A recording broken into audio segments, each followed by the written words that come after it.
नमस्कार, मैं अमिता जी।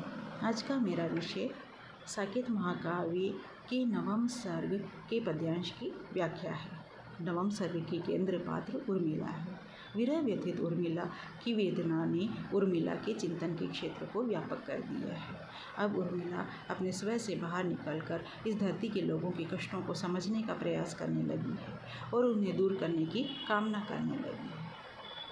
उर्मिला वर्षा ऋतु के बादल को संबोधित करती है और कहती है कि हे बादल, तुम बरस कर यहाँ की धरती के कष्टों को दूर करने का कार्य करो। उर्मिला कहती है, दरसो परसो घन बरसो, सरसो जीर्ण शीर्ण जगती के तुम नवयौवन बरसो। हे बादल, तुम ग्रीष्म ऋतु के ताप से व्यथित इस धरती के लोगों को दर्शन दो। तुम्हारे दर्शन मात्र से ही लोगों के मनों में सुख का संचार होगा। उनके मन को स्पर्श करो ताकि उनका वह मन जो विरह से दग्ध है, जो वेदना से दग्ध है, उस दग्ध हृदय में एक सुख की किरण फूट पड़े, किरण का संचार हो जाए। तुम बरसो, बरस करके यहाँ इस धरती जो जीर्ण शीर्ण हो गई है, यहाँ के लोग जीर्ण शीर्ण हो गए हैं, कमज़ोर हो गए हैं, धरती और हृदय जगह जगह से फट गए हैं, उनमें नव यौवन के रूप में तुम आओ और धरती को श्रृंगार प्रदान करो। चारों तरफ हरियाली का वातावरण आ जाए, पेड़ पौधे पुष्पित और फलवित हो जाएं और हे बादल, धरती के सौंदर्य को चरम तक पहुंचाने के अधिकारी बनो। तुम बरसो और बरस कर धरती के कष्टों को दूर करो।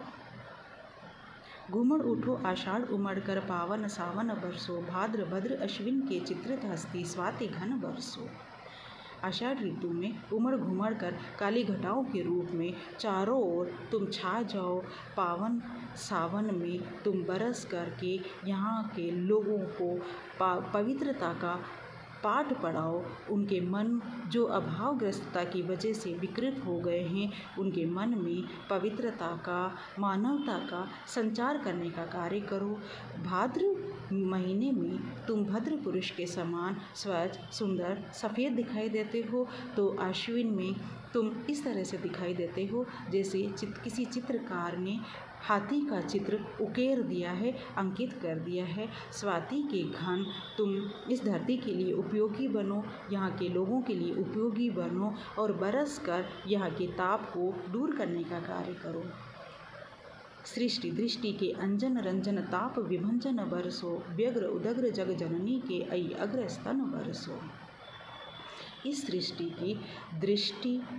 सृष्टि रूपी दृष्टि के दुखों को दूर करने वाले काजल के समान हे बादल, यहाँ के लोगों के ताप को, चाहे वो दैहिक है, अस्वास्थ्य की वजह से है, या दैविक है या भौतिक है, सभी प्रकार के कष्टों को, चाहे वो शरीर के हों, चाहे वो गरीबी के हों, चाहे वो किसी प्राकृतिक आपदा की वजह से आए हों, उन सारे कष्टों को बरस करके दूर करने का कार्य करो। ये धरती माता बहुत व्यग्र है, ये धरती माता बहुत व्याकुल है।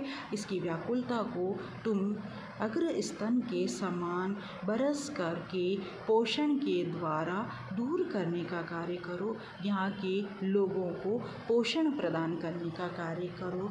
उर्मिला कहती है कि गत सुकाल के प्रत्यावर्तन हे शिखी नर्तन बरसो, जड़ चेतन में बिजली भर दो ओ उद्बोधन बरसो। हे बादल, तुम पुराने अच्छे समय को वापस लेकर के आ जाओ।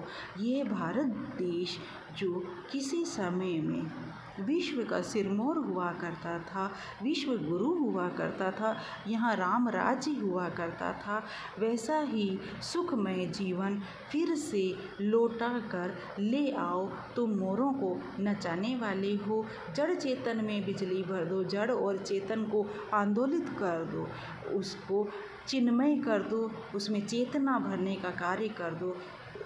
ओ उद्बोधन बरसो, तुम यहाँ लोगों में प्रेरणा देने का कार्य करो, उनको उद्बोधित करने का कार्य करो। हे बादल, बरस बरस कर ये इस जगती के कष्टों को दूर कर दो। चिन्मय बने हमारे मृण्मय पुलकांकुर बन बरसो, मंत्र पढ़ो छीटे दो, जागे सोए जीवन बरसो।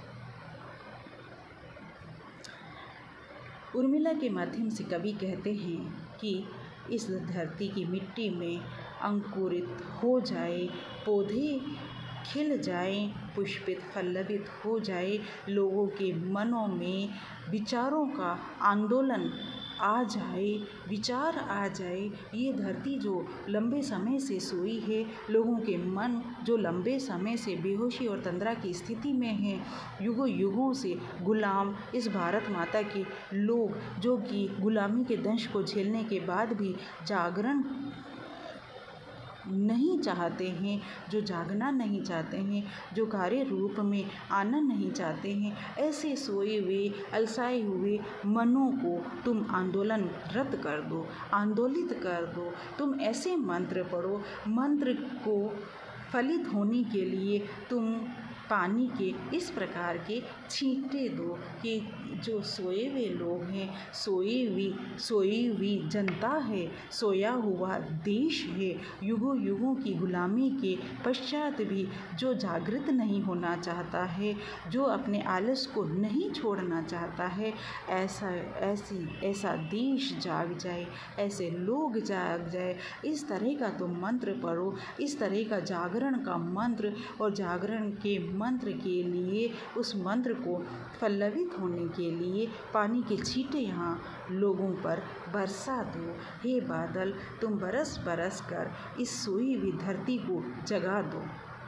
घट पूरो त्रिभुवन मानस रस, कन कन छन छन बरसो, आज भीगते ही घर पहुँचे जन जन के जन बरसो।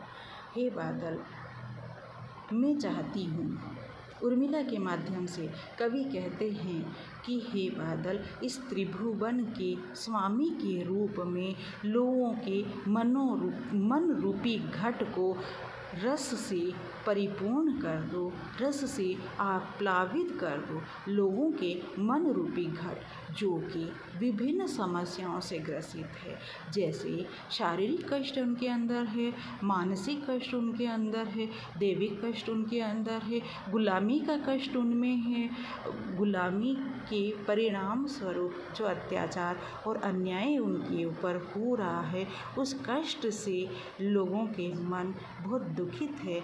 ऐसे लोगों के दुखी मन को रस से, विचारों से आप्लावित कर दो, ताकि उनके अंदर एक जिज्ञासा भाव उत्पन्न हो जाए, उनके अंदर एक जागृति और एक चेतना आ जाए, और उस जागृति और उस चेतना से विभिन्न विचारों का अंकुरण उनके मनों में हो जाए, और उन विचारों के अंकुरण होने के पश्चात वो गुलामी को दूर करने के लिए प्रयासरत हो जाएं।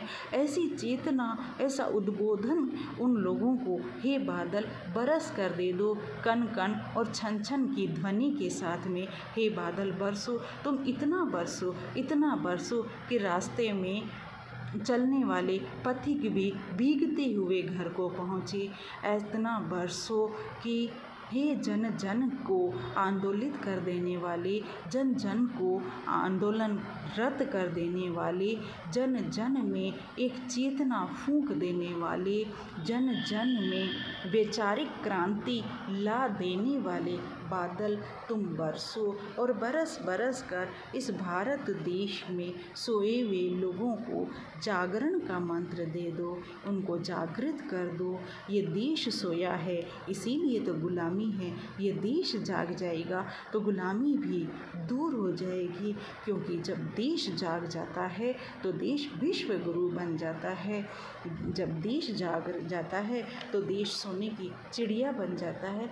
देश की बर्बादी का कारण, देश की परेशानी का कारण, देश की समस्याओं का कारण यहाँ के लोगों का आलस है, यहाँ के लोगों का सो जाना है, यहाँ के लोगों का तंद्रा की स्थिति में आ जाना है, जो कि युगों युगों से यही स्थिति चलती चली आ रही है। हे बादल तुम जाग जाओ, हे बादल तुम बरस जाओ ताकि यहाँ के लोग जाग जाए। हे बादल तुम बरस जाओ ताकि लोगों के मनों में विचारों का अंकुरण हो जाए। हे बादल तुम बरस जाओ कि अभावग्रस्त और अत्याचारों को सहने वाली जनता के हृदय में रस का संचार हो जाए। हे बादल तुम बरस जाओ और लोक रंजन का कार्य करो। हे बादल तुम बरस बरस करके यहाँ की ग्रीष्म को, यहाँ के ताप को हरने का कार्य करो। इस धरती को पुष्पित फलवित करो और लोगों के मन में रस का संचार करो। इस पद्यांश के माध्यम से कवि एक तो वर्षा ऋतु में बादलों की स्थिति का, घन की स्थिति का वर्णन करते हैं कि वर्षा ऋतु के 4 महीनों में घन बादल किस किस रूप में किस किस तरह से दिखाई देते हैं और वर्षा ऋतु के चारों ही महीनों में किस किस तरह का वातावरण बनता है, इसको यहाँ इस पद्यांश में व्यक्त किया गया है। दूसरा, इस पद्यांश के माध्यम से कवि संबोधन शैली में जनता को जागरण करने का कार्य करते हैं या जगाने की कोशिश करते हैं। राष्ट्रीय कवि मैथिली शरण गुप्त अपनी विभिन्न काव्य ग्रंथों के माध्यम से भारत की सोई भी जनता में आत्मविश्वास उत्पन्न कर उन्हें जगाने का संदेश देते हैं और यही संदेश इस पद्यांश के माध्यम से भी कवि ने देने का कार्य किया है।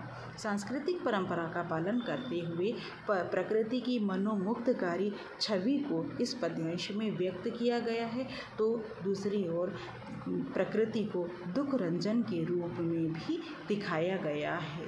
लोक रंजन करने वाली प्रकृति भारत प्राकृतिक सुषमा का देश है, प्राकृतिक सौंदर्य का देश है। यहाँ विभिन्न ऋतुएं लोगों को विभिन्न प्रकार के सुख प्रदान करने का कार्य करती है और वर्षा ऋतु भी यही कार्य कर रही है। यह कार्य संबोधन के रूप में इस पद्यांश में आया है। व्याकरण सम्मत संस्कृत के तत्सम शब्द प्रधान खड़ी बोली हिंदी इस पद्यांश में व्यक्त हुई है। भाषा में भावानुकूलता है तथा चित्रोपमता है।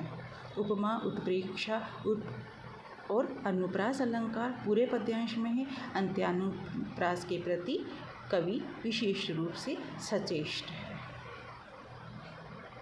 इस प्रकार इस पद्यांश के माध्यम से कवि ने एक ओर उर्मिला के कष्ट को व्यक्त किया है, उसे वाणी दी है, उसे अभिव्यक्त किया है।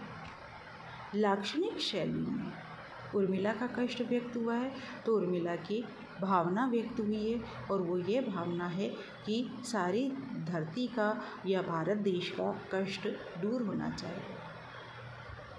धन्यवाद।